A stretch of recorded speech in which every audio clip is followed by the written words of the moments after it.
Here we go, boys. Thanks for sticking around. We got Connor and Charlie Gill here now to discuss some of the top stories from the round. And I think we know what the biggest story is. And it's the controversial finish between Carlton and Fremantle. Carlton were down in the game. They were trailing, and Fremantle were looking like winning the game and remaining undefeated. Mm-hmm. And Carlton were going to cop their first loss of the season. But it was touched. So the ball got kicked inside 50 and it hit James Aish's shoulder and it ended up being marked by Matt Cottrell. Isn't that right, Charlie? That's correct. Matt Cottrell, Jordan Clark went... Now, this is another exclusive for you boys, okay? This has just come out in recent hours. And Jordan Clark, when Matt Cottrell took the chest mark, there was actually two touches, one off James Aish's shoulder, and the other one was a fist. Jordan Clark laid a fist, and it was less of a deviation compared to Aish, but there were actually two touches in between that kick and mark. So umpires get decisions wrong, and they got this one wrong, but that's fine. And then Cottrell went back and kicked the goal. And then the aftermath, Fremantle were disgusted at it, and then it resulted in the dissent free kick. Mm-hmm. So then Carlton kicked another goal, and then suddenly it became a 2-goal game, and the game was pretty much over because of that dissent decision. Yeah. The AFL came out and said that they got it wrong, that it was touched, but that they think the dissent free kick was there. But what was interesting was that apparently John Ralph reported that Jordan Clark said, which this is funny. Jordan said, and I'm going to swear if that's okay. Go for it. "You fucking idiot, Jordan." Like he was talking to himself. And that was the misunderstanding. It's correct. It was dissent. Which I'm not sure if you can believe that, considering that it looked like his teammates were coming to him to calm him down after he apparently just said, "You fucking idiot, Jordan," to himself. I don't believe that. Yeah, but this is the other issue with it, Charlie. The umpire said that he didn't hear what the player said. He paid the decision based off actions. Because Alex Pearce, the Fremantle captain, who's a defender, he went to the umpire after the whole thing and clarified why the umpire paid dissent. And he said, "I didn't hear what he said, but I paid it based off the actions." So then why did John Ralph report that? Well, this is the issue, right? You fucking idiot, Jordan. They need to come out and clarify all this stuff. That's true, yeah. Well, look, my opinion is the dissent never would have happened if the touch call was called properly. So exactly. There's no point even talking about it. It should have been touched in the first place, and those things happen all the time in a game. But why can't a player then be frustrated by a mistake? Why can't he be frustrated? And this brings me to my next point, which you just had on screen, Max, which is Joey Montagna talking about players should get a captain's challenge, maybe one per game or one per quarter. That's a different topic. We'll get to that, okay? We'll get to that. Because the fact is that those little things, like a deflection off an arm, which is pretty hard to see for an umpire, those would happen all the time throughout the game. Like, they happen often. Like, it always happens that a mark gets paid that's not a mark because it's close to the ground and it almost hits the ground, but then it gets paid. There was one in the Collingwood game earlier this year with Jamie Elliott. And people move on quite quickly. Yeah, but this is my issue. People don't move on from this because it was the end of the game, which is fair enough. But the fact is, just because it happened at the end of the game doesn't mean that suddenly the rules need to be rewritten and you need to use a captain's challenge. Yeah, I'm with you there. We can get into that, but this is my issue with the dissent, right? Umpires make mistakes. That's fine. And now players are allowed to be frustrated. Now, if this umpire, according to Alex Pearce, the Fremantle captain, has made this decision to dissent based off the actions of the player. Now, if we look at the replay, Jordan Clark, there was nothing demonstrative. He didn't throw his hands up. He didn't point in the umpire's eye. There was no dissent. And if there was a little bit of frustration and a little bit of pointing, it's rightly so, because the umpires have screwed up. They've screwed up and they've cost them the game. They didn't cost them the game, but they cost Fremantle the lead with less than a minute left in the game. Yeah. It's crucial. The players have the right to be frustrated. If an umpire makes a bad decision, it's like if someone bumps someone in the head. There's a right for the opposition to be annoyed at that player, and that's part of it. The player screwed up, the umpire screwed up. There's a right for a bit of retaliation the other way. it's not. It shouldn't be like frowned upon. You're allowed to disagree and be annoyed. You can't go over the top and tackle an umpire or something like that. But you're allowed to be like, mate, that was a shit decision. You're allowed to be like, mate, and the umpire will be like, yeah, this is my frustration. The umpires need to change their approach with all this and be like, yes, sorry, mate, like I stuffed up. I think I did. I'll review it, and yeah, I stuffed up. And then the player's like, yeah, it's fair enough. Like, they can't do that. They can't admit that. But they can, Gil. If it's so obvious and they've seen it on the big screen. So, can I just clarify? You expect the umpire at the end of this game, when they've just paid a free kick and Matthew Cottrell's kicked a goal, to admit that they've stuffed up the Fremantle players and say, sorry, we've cost you this game, while the game's still going? That's just completely unrealistic. Well, Why? listen, Why is it though, Gilly? It clearly hit. It clearly deviated off his thing. It's so obvious. It did to us on TV, but it didn't to the umpires. well, I think there's a middle ground here. But they might boys. see the replay on the big screen. That's my point. The umpires did not see that it deviated. Yeah, but they might see it and they might be like, oh yeah, sorry, like I might have actually made a bad decision. Like there's 10 of you coming at me, and just being like, okay, we make bad decisions. It's part of the game. They do that. They don't say we make bad decisions, but they often say, listen, this is what I saw and this is what and that's what they've got to do. But if he did that though, there wouldn't have been a dissent free kick, because the Freo player would have been like, all right, thanks for understanding. Like I probably did make an error here, and like I appreciate that. I'm going to move on now. But I generally am of the opinion that when they crack down on dissent, which Brad Scott did when he was in charge of footy operations, and there was a period last year or the year before where it's like, if you put even your arms up, they were going to pay 50 against you, which was just way over the top. But overall, I still think that being pretty harsh on dissent is just way more efficient for the game. no, it's not. Rules. Just let me explain why. Because there's rules. The game is dependent on these rules, and that they're always adhered to. And as soon as you let things bend a little, things wobble a little bit, allow it so that an umpire can say, I made a bad decision in game, then you're introducing chaos. Because Well, Charlie, what does the umpire saying I made a bad decision have to do with dissent? That helps reduce dissent in the game.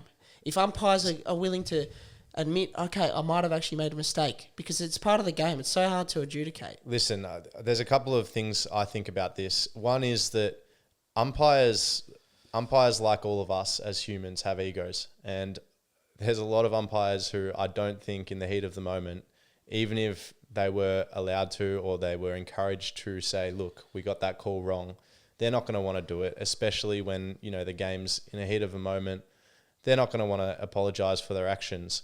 Look, the last thing I want to say is just the approach that I think the reason why they brought in dissent was because they don't want players reacting to umpires' decisions and being like that why did that get called, and complaining.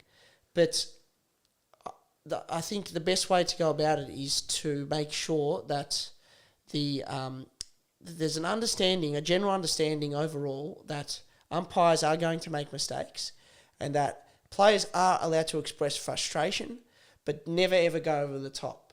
That's the message that should be being pounded down players' throats in the game. But the message is now you can't show any dissent, and that's just inflaming the whole problem overall, and it's making it harder for umpires. How can we expect you not to show me any reaction when I've cost your team a game almost? So what are we trying to achieve there? That's going to be impossible to achieve that. What we need is clarification of what Jordan Clark said, so then the entire AFL community has a precedent to govern themselves by as regards to what players are allowed to say. If he said, you fucking idiot, to an umpire, then that's pretty easy not to do, and should it? Yeah, but you know what? In the heat of the moment, if he's stuffed up. No, you know what? I agree with Max here, and I think if he said, you fucking idiot, in the heat of the moment, who cares? Like, seriously, how soft is this generation getting? Back in the 20th century, footy was great. Everyone loved it. And the shit that went on then was absolutely bonkers compared to what goes on now. See, but there's there were no dissent calls. This is the thing, right? There's so much context to this, though. And no, but the problem is, Max, when you start bringing in a dissent rule, like Charlie was saying, like, where do you draw the line? It's just a subjective line with every umpire. Like, unless there's literally physical contact, I say just let the game go on. Yep. The context is important, right? So You fucking idiot sounds so bad. So you're allowed to look at an umpire in the eyes and say, "You fucking idiot. No, you're not. I'm gonna bash you after the game." No, you're not. Well, that's a threat. But Charlie, Well, you said physical. Charlie, this is the thing. You fucking idiot sounds You shocking. can't intimidate umpires. But Charlie, there's context though. If he made a bad decision, and then he's gone on to pay dissent because the player was frustrated because of the clear bad decision, well then, yeah, like what's this guy doing? They are idiots, the umpires, because they've made 2 howlers, and then they've punished this player for complaining about the 2 howlers.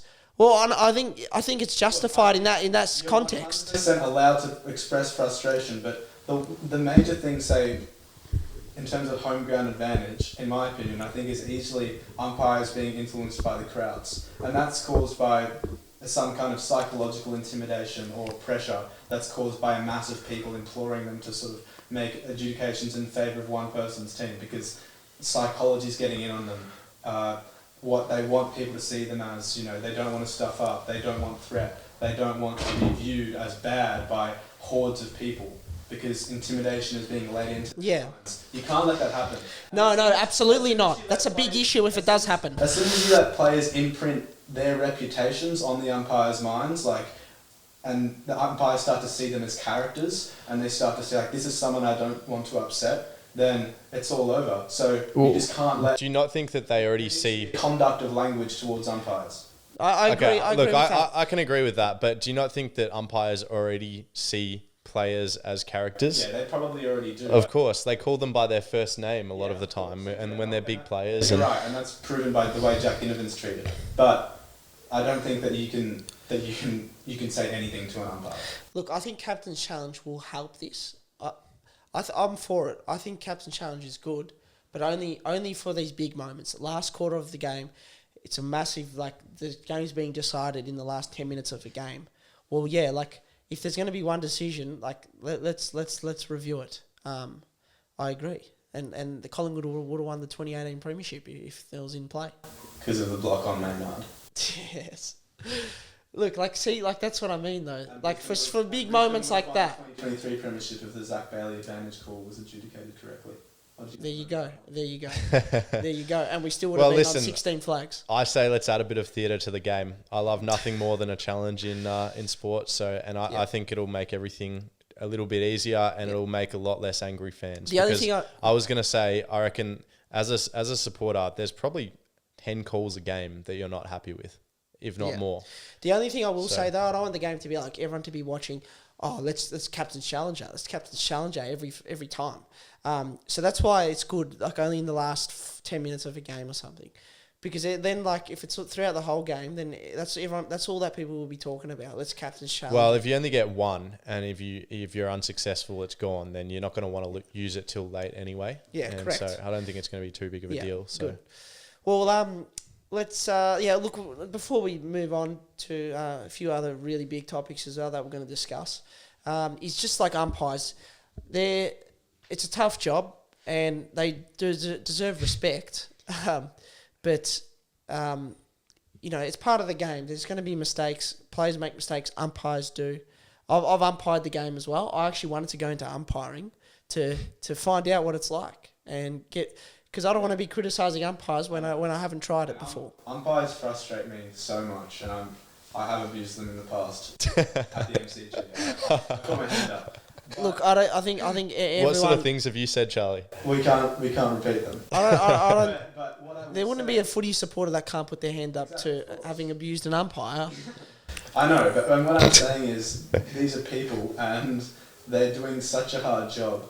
And the fact that we're still complaining about umpiring, yes, that could mean that the umpires are all terrible at their jobs, or the more likely answer is that this is actually a really hard sport to umpire, and people just don't, take that into account enough. I saw a Facebook comment in response to the whole Julian Clark thing or something like that said, umpires are the lowest form of job.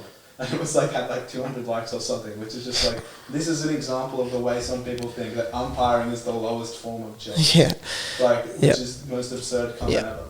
Yep. And last thing I'll say is this view is based off the fact that this umpire paid this decision not based off what Jordan Clark said, based off his body language and what he did. Yeah, well, Clark, Which we need around that. no, we do.